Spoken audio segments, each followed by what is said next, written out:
Results academy के YouTube channel पर आप सबों का बहुत बहुत स्वागत है।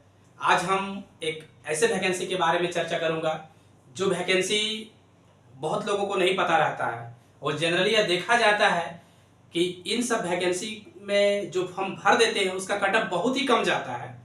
आप देखिए होंगे एसएससी का जब वैकेंसी आता है सभी को पता रहता है, रेलवे का जब वैकेंसी आता है तो हर लोगों को पता रहता है, एसएससी जीडी का जब वैकेंसी आता है तो सभी लोगों को पता रहता है। लेकिन कुछ उस सब से हट के अगर कोई वैकेंसी आता है तो उसके बारे में किसी को पता नहीं रहता है।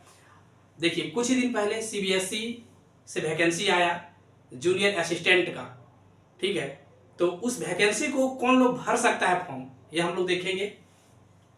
इसमें देखिए ये शिक्षा विभाग का वैकेंसी है, ठीक है, सीबीएसई का। सीबीएसई इस वैकेंसी को निकाला है, ठीक है। इसके बाद देखिए इसमें सैलरी आपको मिलेगा 36,000, ठीक। एज इसमें देखिए इसको कौन फॉर्म भर सकता है, 18 साल से 27 साल तक जनरल के अगर कैंडिडेट है तो, और ओबीसी के हैं तो 2 साल इसमें आपको रिलैक्सेशन मिलेगा। 3 साल मिलता है ओबीसी को रिलैक्सेशन, 30 साल चाहिए, ठीक है। और अगर एसटी एससी के कैंडिडेट है तो 5 साल, तो 27 और 5 32 साल। तो एसटी एससी के कैंडिडेट हैं तो 32 साल और ओबीसी के हैं तो 30 साल, ठीक है। उसके बाद देखिए फी जो लगेगा 800 लगेगा जनरल को, जनरल और ओबीसी को फी लगेगा कितना, 800 रुपया। लेकिन एसटी एससी और वुमेन को नो फी है इसमें। एसटी एससी और महिला लोग को इसमें कोई फी नहीं देने का जरूरत है, ठीक है। उसके बाद देखिए इसका जो फॉर्म का डेट है 2 जनवरी से इसका फॉर्म भरा जाने का स्टार्ट हो चुका है और 31 जनवरी तक इस फॉर्म को भर सकते हैं आप लोग। 31 जनवरी तक इस फॉर्म को आप भर सकते हैं, ठीक है। उसके बाद देखिए इसका सिलेबस क्या रहने वाला है, ठीक है। इसका सिलेबस को हम लोग देखेंगे।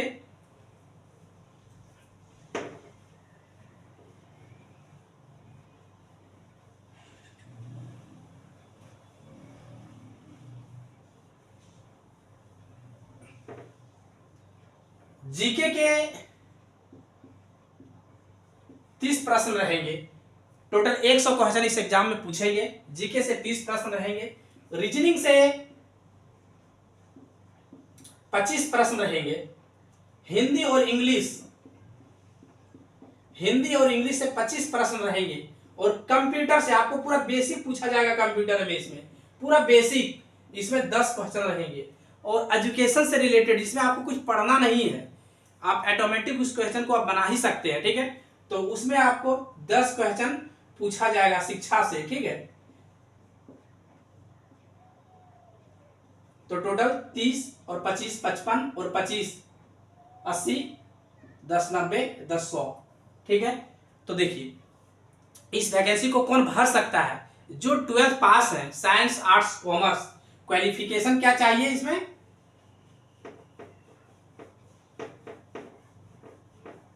जो 12th पास है, चाहे साइंस हो चाहे आर्ट्स हो, साइंस आर्ट्स कॉमर्स कोई भी स्ट्रीम से अगर आप 12th पास हैं तो इस वैकेंसी को भर सकते हैं, ठीक है। उसके बाद देखिए हमने सब कुछ बता दिया, इसमें डेट भी बता दिया। 31 जनवरी को लास्ट डेट है फॉर्म भरने का, इसका स्टार्ट हो चुका है। सीट इसमें कितना है, सबसे बड़ी बात है सीट कितना है। सीट इसमें देखिए बहुत कम सीट है, 70 सीट है। लेकिन देखिए 70 सीट है लेकिन इसमें हमेशा देखा गया कि कटअप कम जाता है, क्योंकि मैंने अभी आप लोगों को बताया कि जिसमें कम सीट रहता है ना उसमें कोई फॉर्म भरता ही नहीं है, बहुत कम लोग फॉर्म भरता है। और जिसमें ज़्यादा सीट रहता है उसमें ज़्यादा लोग फॉर्म भरते हैं और उसका कटअप भी ज़्यादा जाता है। इसीलिए आप लोग सीट को देख के ना घबराएं, इस वैकेंसी को आप जरूर भरिएगा निश्चित रूप से और इस पर तैयारी भी कीजिएगा। और इसमें देखिए इसके बाद एग्जाम पास करने के बाद क्या है, टाइपिंग है दोस्त। इस एग्जाम को पास करने के बाद टाइपिंग भी है और टाइपिंग इतना जान लीजिए कि क्वालिफाइंग है। टाइपिंग जो है ना बहुत स्पीड नहीं मारना है, ठीक है। टाइपिंग क्वालिफाइंग है, आप पहले एग्जाम पास कीजिए, टाइपिंग को बहुत दिक्कत नहीं है, टाइपिंग सिर्फ क्वालिफाइंग है। मेरिट आपका इसी से बनेगा, ठीक है, मेरिट आपका इसी से बनेगा, सिर्फ इसमें टाइपिंग है। तो जो जो चैनल पर नए हैं सब्सक्राइब करेंगे, बहुत बहुत धन्यवाद। हम आप लोगों को इस तरह प्रत्येक दिन नई नई जो वैकेंसी आएगी उसके बारे में हम बताएंगे। बहुत बहुत धन्यवाद।